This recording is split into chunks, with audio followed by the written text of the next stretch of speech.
Welcome to part 2 of our 4-part series on the kettlebell clean. Today we're covering the rack position, all the issues that can happen there and how to fix them. Hi, I'm Kat. I'm a Strong First Elite instructor. If you're new to our channel, we make kettlebell technique videos that are gonna make you stronger. If that sounds like your jam, hit subscribe so you can get more videos like this one. Cool, let's get into part 2 of our kettlebell clean series, fixing your rack position. If you have a weak rack, your next lift is gonna be crap. And you're gonna miss out on all the armor building and strength building benefits of this awesome lift. Let's fix your rack so you can have a stronger clean and press and squat and jerk and whatever it is you're doing after you're clean. The first problem with the rack position that we see a lot is a bent wrist. You can see my wrist is bent back here and it's really a terrible position. This is a weak position and it's really weak for whatever our next lift is gonna be too. A bent wrist is also easily injured.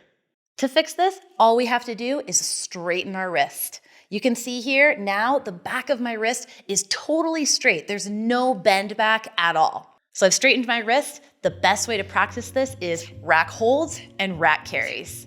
You're gonna build up that wrist strength over time.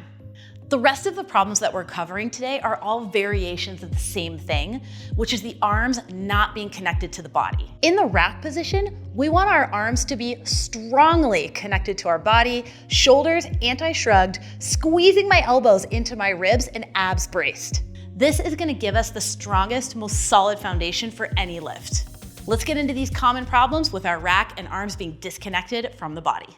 The first problem we see here is chicken wings. You can see I am chicken winging this elbow out. There's a big gap between my arm and my body, totally disconnected here. It's weak and this is a really bad setup for our next lift. To fix a chicken wing, you can always just stick a magazine or a piece of paper right in your armpit and just squeeze that magazine. So I am squishing this magazine right here, keeping a neutral wrist, vertical forearm, and not letting that magazine drop. The next problem we see is what we call the broken arm position, with the arm hanging out to one side like this. The arm is disconnected from the body, it puts stress on your elbow, and it's a terrible setup for your next lift. You're never gonna be able to do a strong press from here.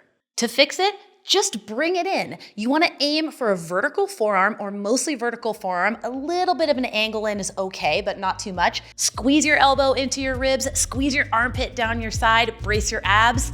Practice those rack holds and carries.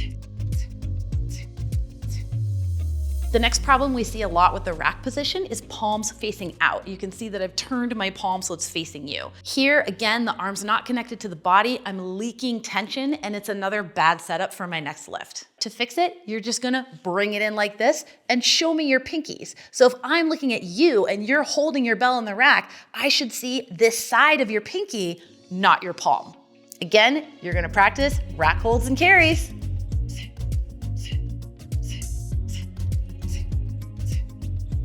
The last common problem that we see here is the rack being too high. You can see my fist is above my chin. This is, again, disconnected from the body, not a strong setup for the next lift. This one usually happens when you clean the bells too high and then you're catching them out in front of you.